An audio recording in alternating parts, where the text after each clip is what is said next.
Bom dia, boa tarde, boa noite, boa madrugada também. Bem-vindos ao canal do Apressado. Hoje a gente está aqui para falar de um visitante, assim, cósmico, né? Um negócio que apareceu do nada no nosso sistema solar.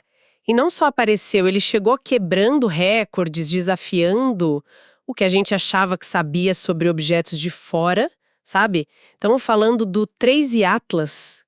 E ele é tão rápido, tão esquisito, que fica a pergunta: será que é só um cometa? Tipo um cometa muito, muito antigo, talvez lá do centro da Via Láctea? Ou será que é outra coisa? Algo, sei lá, artificial? Essa introdução pega bem o mistério todo em volta do 3 Atlas. Ele é, de fato, o terceiro objeto interestelar confirmado que a gente vê cruzando aqui no nosso quintal. Primeiro veio o Oumuamua, né, em 2017, aquele estranhão. Depois o 2I Borisov, em 2019, que parecia mais um cometa comum, digamos assim. E é interessante ver como a gente está achando mais desses caras. Isso tem muito a ver com a melhora dos telescópios que varrem o céu, como o Atlas. O Atlas, que é o asteroide Terrestrial Impact Last Alert System, foi feito para achar asteroides perigosos para a Terra. Mas, no fim, acaba pegando esses viajantes de outras estrelas também. Ah, então o nome vem daí. 3I de terceiro interestelar e Atlas do sistema que achou ele. Isso foi em julho de 2025, né? Mas o que realmente fez todo mundo pular da cadeira foi a velocidade, certo? Com certeza. A velocidade é absurda. Coisa de 60 quilômetros por segundo. Isso em relação ao Sol. Para ter uma ideia, dá mais de 220 mil quilômetros por hora. É disparado o objeto interestelar mais rápido que a gente já viu passar por aqui. Essa velocidade toda já é a primeira prova, assim, cabal de que ele não é daqui. Ele está só de passagem mesmo. E não é só a velocidade, né? A trajetória dele também é meio fora da curva, literalmente falando. Falaram em uma órbita hiperbólica, com excentricidade maior que 6. O que isso quer dizer, na prática? Então, a excentricidade mede o quão esticada é a órbita. 0 é um círculo perfeito. Entre 0 e 1 é uma elipse, como os planetas. Exatamente 1 é uma parábola, acima de 1 é uma hipérbole. Quanto maior esse número, mais aberta é a curva, mais rápido o objeto está passando sem se prender. O Oumuamua tinha 1,2, o Borisov uns 3,5, esse 3 Atlas com mais de 6.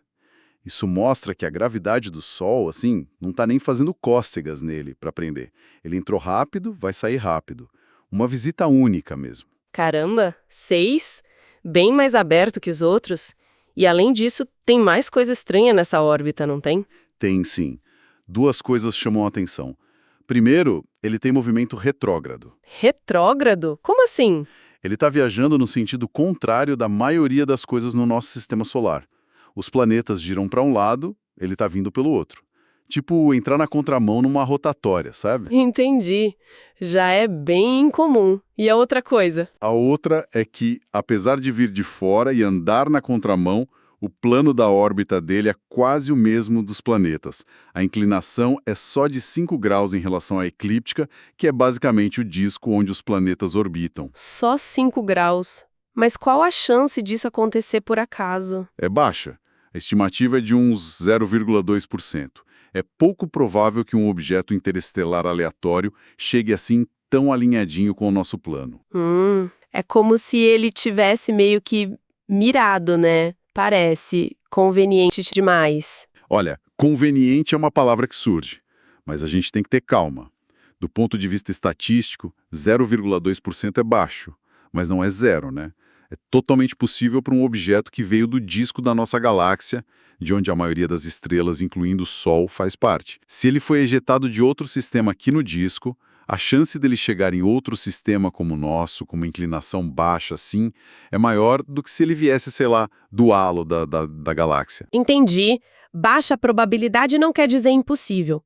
Mas essa órbita, quase no mesmo plano, permite outra coisa que também tem uma chance minúscula, que são as aproximações dos planetas, né? Exato. Os cálculos mostram que a trajetória dele vai levar ele a passar relativamente perto, em termos cósmicos, claro, de Vênus, depois de Marte e, lá na frente, de Júpiter. A chance combinada de um objeto aleatório fazer essa sequência de 3 aproximações é ainda menor, tipo 0,005%. Nossa, 0,005%. Aí já começa a ficar estranho mesmo. É um número muito baixo, concordo. Mas, de novo, não é impossível dentro da física. O que intriga algumas pessoas é justamente o acúmulo dessas coisas de baixa probabilidade, sabe? Uma atrás da outra. Certo, a trajetória já deu o que falar. Mas parece que o comportamento do objeto em si também é peculiar. Ouvi falar de uma anticauda. O que é isso?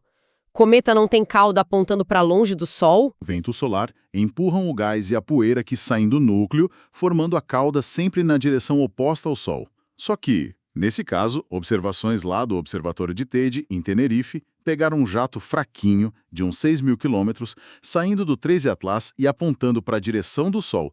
É o que chamam de anticauda. Peraí, como assim? Um jato de material indo contra a força do Sol? Como pode isso? É um fenômeno raro, meio contraintuitivo, e a gente ainda não tem certeza absoluta da causa para o 13 Atlas. Uma ideia é que tem a ver com a rotação dele. Imagina que ele gira de um jeito que um dos polos fica sempre virado para o Sol. Aí o gelo derreteria e a poeira sairia mais daquele lado iluminado. Se as partículas de poeira forem maiores, a pressão da luz do Sol não afeta tanto elas. E por um efeito de perspectiva, dependendo de onde a gente está olhando e da órbita, pode parecer que está apontando para o Sol. Ah, entendi a ideia. Seria tipo um efeito de ângulo e do tamanho da poeira. Essa é uma possibilidade. Outra coisa é pensar no tempo que ele passou viajando. Bilhões de anos no espaço interestelar, levando radiação cósmica na cabeça. Isso pode ter mudado a superfície dele, criado uma crosta diferente, sei lá. Aí, quando ele esquenta perto do Sol, a poeira e o gás não saem do jeito normal que a gente vê nos cometas daqui. Poderia ser um jato mais concentrado, mais direcionado. Fascinante. Órbita estranha, cauda para o lado errado, e a lista não para. A composição química também é doida, né? Níquel sem ferro. Isso deixou os químicos malucos. Deixou sim. Quando a gente analisa a luz que ele reflete, o ENIT, para ver do que ele é feito, apareceu uma assinatura muito forte de níquel. A estimativa é que ele está soltando uns 4 gramas de níquel por segundo. O problema, o grande mistério, é que não acharam nada de ferro junto. Nenhum sinal. E por que isso é tão estranho? Níquel e ferro não andam sempre juntos no espaço? Exatamente. Em quase tudo que a gente conhece no cosmos, onde tem um, tem o outro, quimicamente ligados, em asteroides, meteoritos, até no núcleo da Terra. Eles têm afinidade, se formam juntos. Achar níquel saindo assim de um corpo, em abundância e sem nenhum ferro associado, é inédito na natureza que a gente observa. Levanta um monte de perguntas sobre como ele se formou ou o que aconteceu com ele. Li até que compararam com um composto industrial. Sim, isso foi mencionado. A assinatura espectral do níquel sozinho lembra um pouco a de compostos como o tetracarbonilo de níquel. Mas calma aí. É importante deixar claro. Isso é uma comparação da assinatura que a gente detectou. Não quer dizer que o objeto é feito disso. Entendi. Mas, claro, essa semelhança com algo que aqui na Terra geralmente vem de processos industriais acaba botando mais lenha na fogueira da especulação, né? Adiciona mais um item na lista de esquisitices. Certo, é uma peça do quebra-cabeça, mas não a resposta final. Além desse níquel solitário, o que mais o James Webb descobriu? Ele ajudou a ver mais coisa, né? Ajudou demais. O James Webb consegue ver em infravermelho, o que é ótimo para detectar moléculas. Ele confirmou que tem dióxido de carbono, CO2, e água, H2O. E a proporção entre eles parece ser única, comparando com outros objetos interestelares. Uma quantidade relativamente alta dos dois. Isso pode dar pistas sobre onde ele nasceu. Além disso, acharam monóxido de carbono, CO, gelo e poeira. E a poeira, olha que interessante, parece ser parecida com a de alguns meteoritos aqui do nosso sistema, os condritos carbonáceos, que são ricos em carbono e material bem antigo. Uma mistura complexa e, de novo, com proporções que ninguém esperava. E a aparência dele, dá para saber se ele é todo irregular ou mais liso? A gente não tem uma foto do núcleo. Ele é muito pequeno e está longe. Mas a gente sabe como ele reflete a luz do Sol. E aí tem outra coisa curiosa. Ele parece refletir a luz de um jeito muito uniforme, sabe? Em diferentes cores, diferentes ângulos. Isso sugere que a superfície pode ser relativamente lisa. Talvez coberta por poeira fina, sem muitas crateras ou pedronas ou variações de cor. Diferente de muitos cometas e asteroides que a gente conhece, que são mais cascudos. Quase uma bola de bilhar cósmica, então. E o tamanho? Comparado com o Oumuamua e o Borisov, ele é grande. Bem maior. As estimativas ainda variam um pouco, mas falam num núcleo com um raio de até uns 2,8 quilômetros. O diâmetro ficaria entre uns 0,3 e talvez 5,6 quilômetros. Se for isso mesmo, ele é bem mais massivo que os outros. Talvez 1 milhão de vezes mais massa que o Oumuamua, que era pequeno e esticado, e talvez umas 1000 vezes mais que o Borisov. É um objeto parrudo. Nossa, 1 milhão de vezes mais que o Oumuamua é muita coisa. Um corpo maior pode guardar mais calor, ter processos internos e, claro, traz muito mais material lá da sua origem para a gente estudar. Ok, a lista de mistérios só cresce. Velocidade recorde, órbita esquisita com aproximações, anticauda, níquel sem ferro, superfície lisa, tamanho gigante. E aí a gente chega num ponto que talvez seja o mais polêmico: a falta de aceleração não gravitacional. O que é isso? Isso significa que, pelo que a gente consegue medir, o 3 Atlas parece estar se movendo só por causa da gravidade do Sol e dos planetas.